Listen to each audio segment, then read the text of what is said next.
Hola a todos, les doy la bienvenida a esta primera clase de la materia Derechos Humanos, Ética y Ciudadanía. El tema que trabajaremos hoy tiene que ver con la historia de los derechos humanos y haremos un recorrido por las distintas generaciones de los mismos. En primer lugar, les voy a presentar una hoja de ruta de esta clase para que puedan saber qué actividades iremos haciendo. En primer lugar, vamos a recuperar nuestras ideas previas en base a la actividad que hemos realizado con anterioridad. Luego nos haremos esta pregunta: ¿los derechos humanos existieron siempre? Luego trabajaremos un concepto importante que es la praxis histórica como un motor para la conquista de los derechos. Luego sí abordaremos cada una de las generaciones con su contexto, sus protagonistas y los derechos conquistados. Y por último haremos una actividad de cierre. Bueno, en primer lugar vamos a recuperar una actividad que estuvimos haciendo. ¿Recuerdan que tenían que participar en este Mentimeter, esta nube de palabras, en base a dos consignas que yo les dejé? La primera es: ¿qué derechos consideran que costaron más conseguir? Y la otra era: ¿qué grupos sociales ustedes creen que tuvieron que luchar más para conquistarlos? Y acá voy a mostrar un poquito esta captura de pantalla de cómo quedó nuestra nube. Ustedes han comentado acá diversos derechos como el descanso, la jubilación, las 8 horas de trabajo, el salario digno, el derecho a la identidad, el derecho a opinar libremente, entre otros, ¿no? Me parece que es importante que pensemos en esto, ¿no? ¿Qué nos dicen estas respuestas que ustedes dieron, estos derechos que enumeraron acerca del origen, ¿no?, de los derechos humanos? ¿Existieron desde siempre estos derechos o fueron el resultado de luchas? A continuación vamos a desarrollar estas características. Para ello vamos a trabajar con un capítulo que se denomina la noción histórica de los derechos humanos, que presentamos aquí. Ustedes lo tienen disponible en el aula virtual, cuyo autor es Lucas Crisafulli. Acá lo contextualizo un poco. Es un docente y abogado de la Universidad Nacional de Córdoba, especialista en derechos y violaciones a los derechos humanos. Bueno, vamos a tomar como referencia este material e iremos desarrollando sus contenidos, lo iremos desglosando. En primer lugar, debemos, dice el autor, revisar una visión ingenua que existe sobre los derechos humanos, la cual plantea que los derechos humanos los tenemos todos y los tenemos desde que nacemos, ¿no? Según el autor, es importante desnaturalizar esta mirada y reconocer que todos los derechos son construcciones sociales y culturales, pero que nacieron a través de luchas, que fueron arrancados, dice él, a los estados mediante la lucha social y la lucha política, o lo que él llama la praxis histórica, ¿no? Ahí yo les dejo una cita del autor de la página 42, que después ustedes pueden volver al material, y dice: la fuente doctrinaria con la que se nutren los derechos humanos es la praxis histórica de quienes sufren. Él hace una relación permanente con esta idea de derechos y sufrimiento de determinados grupos sociales. El autor hace referencia a una especie de ciclo de los derechos que comienza, podríamos decir, con esto, ¿no? La vulneración, el sufrimiento, la opresión que desde el poder sufren determinados grupos. Esto va a dar lugar a lo que él llama la praxis histórica: militancias, huelgas, revoluciones, organización, ¿no?, acción de estos grupos oprimidos. ¿Por qué? Por lograr el reconocimiento. Y ese reconocimiento, dice él, se consigue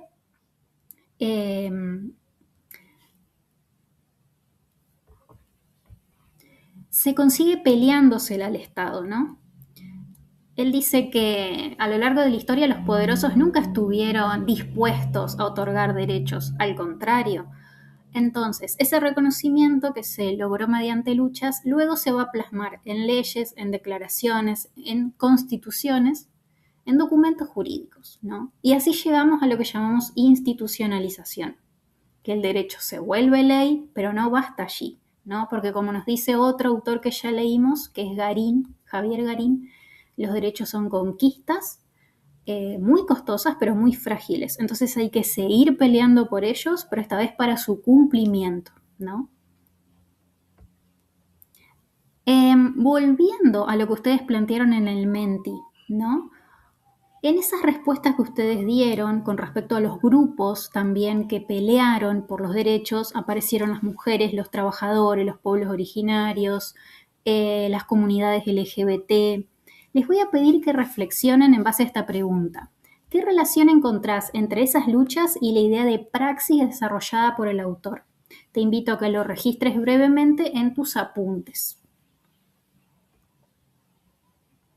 Bueno, a continuación vamos a ir desarrollando las generaciones de derechos que desarrolla el autor. En primer lugar, tenemos que aclarar algo. Cuando hablamos de primera, segunda, tercera generación, lo hacemos con un criterio pedagógico. Es decir, no quiere decir que los de primera generación son más importantes que los de la segunda o la de la tercera. Simplemente hacemos una clasificación para organizarnos mejor y ir ubicándonos en el tiempo a medida que estos fueron apareciendo. Bueno, primera generación de derechos humanos lo vamos a ubicar en el siglo XVIII y el autor nos dice que acá aparecen los llamados derechos civiles y políticos y nos menciona dos procesos históricos importantes que dieron lugar a ellos. La Revolución Francesa de 1789 con su Declaración de los Derechos del Hombre y del Ciudadano y por otro lado la independencia de los Estados Unidos. Son dos procesos claves. Él hace referencia y usa este término, ¿no? La decapitación del teocentrismo. Él plantea que previo a la Revolución Francesa, el poder del rey emanaba de Dios, ¿no? El fundamento del poder del rey provenía de la divinidad y la población eran considerados súbditos de ese monarca, ¿no?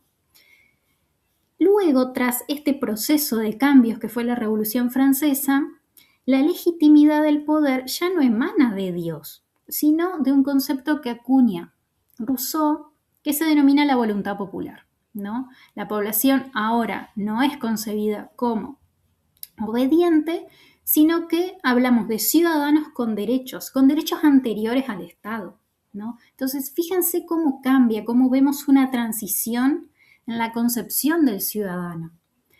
Y Crisafulli vuelve a esta pregunta, ¿por qué unos mandan y otros obedecen? Y nos dice que el símbolo de la Revolución Francesa, que son las guillotinas cortándole la cabeza al rey, dan cuenta, ¿no?, del fin de un régimen político y un nuevo paso que pone como en el centro, que da protagonismo a una nueva clase social que es la burguesía, ¿no? Hay un nuevo pacto social basado en esta idea de voluntad popular y tenemos a este grupo que son los burgueses como representantes de estas ideas.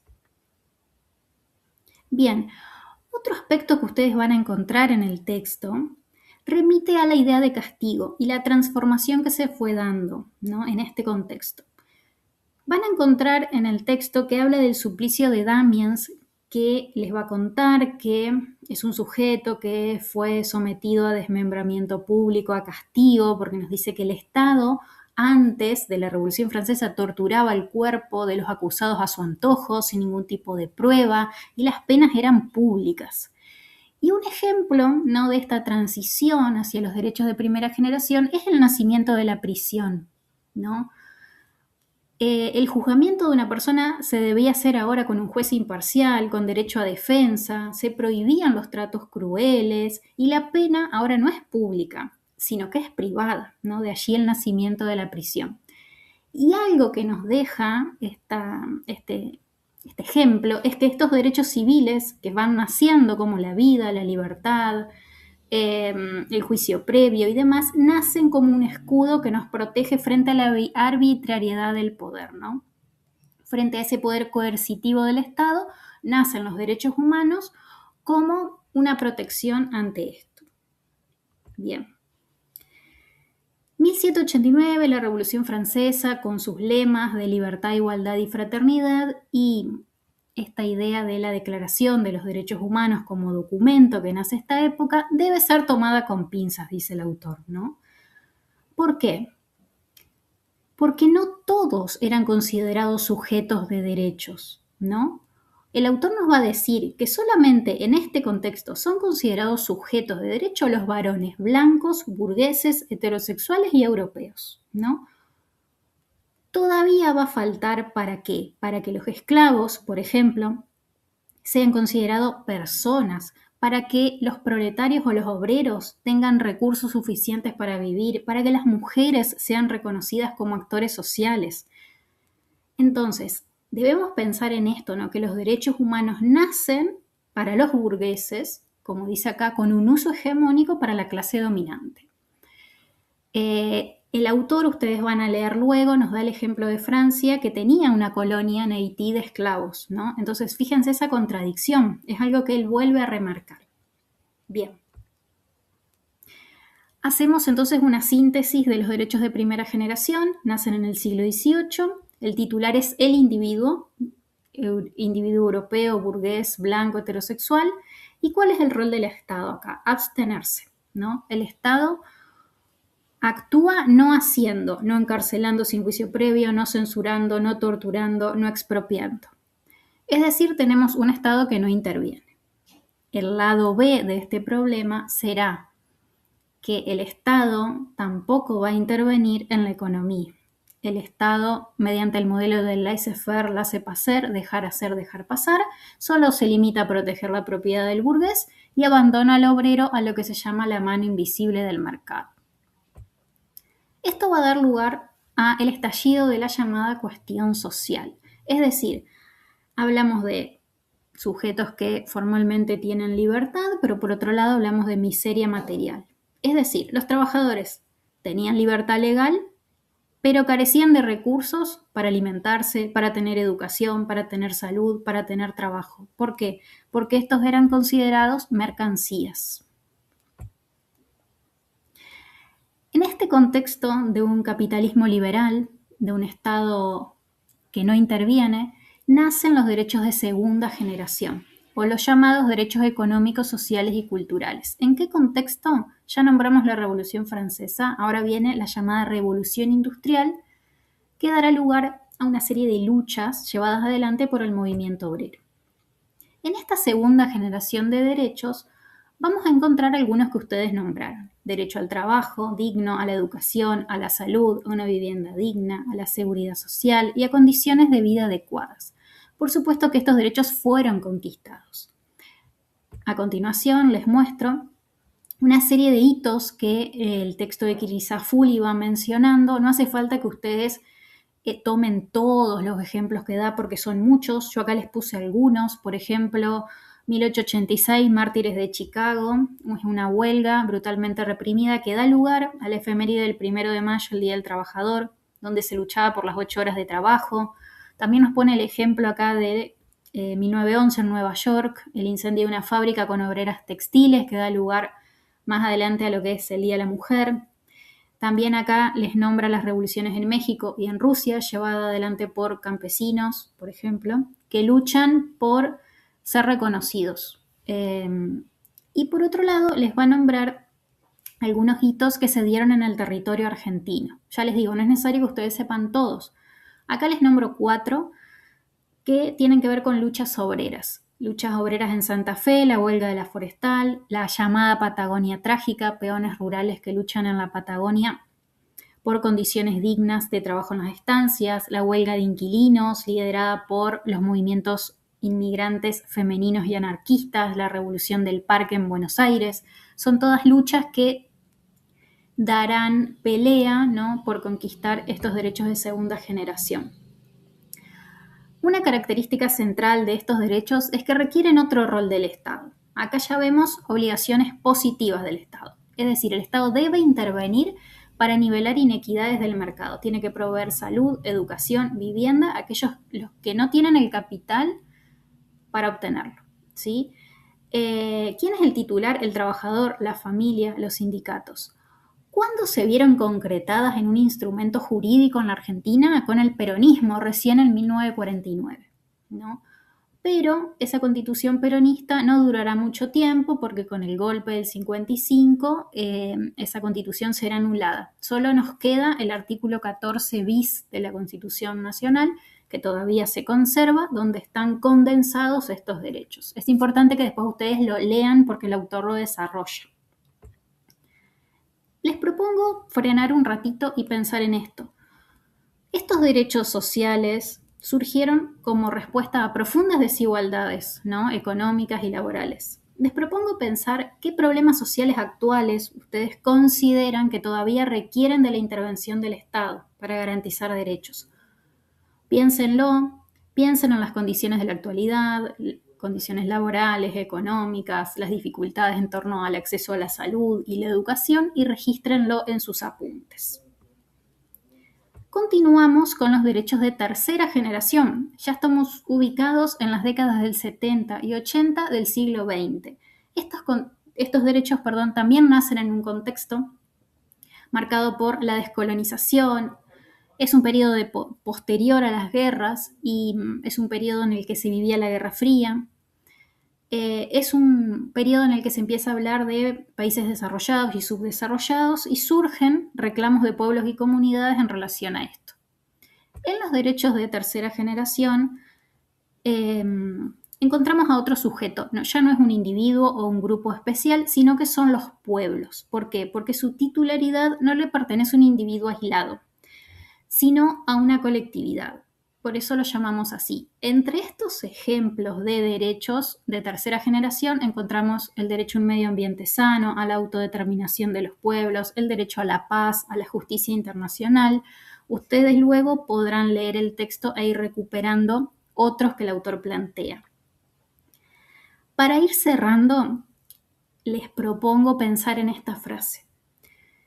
Vos tenés derechos porque otras generaciones lucharon por ellos. Hacé tu parte, ¿no? Mi idea con esta clase es que reflexionemos juntos acerca de la necesidad de reconocer que los derechos nacieron por medio de luchas de grupos sociales que dieron su vida para que nosotros hoy podamos disfrutar de ellos. Pero también es una responsabilidad nuestra pelear porque se garanticen. Y como actividad final les propongo esta pregunta. ¿Qué compromiso personal podrías asumir hoy vos para contribuir a la defensa o ampliación de los derechos humanos? Vos como ciudadano, vos como futuro docente, vos como joven de la Argentina de hoy. ¿A qué te comprometés? Te pido que anotes esta respuesta en tus apuntes, que cualquier duda que tengas te comuniques conmigo a través del foro o a través de la mensajería interna si necesitas alguna explicación en especial o aclarar alguna duda. Estoy siempre dispuesta para que ustedes me escriban y para que podamos entre todos seguir avanzando los contenidos de la materia. Les mando un saludo a todos, espero que haya quedado claro y estoy a disposición de ustedes.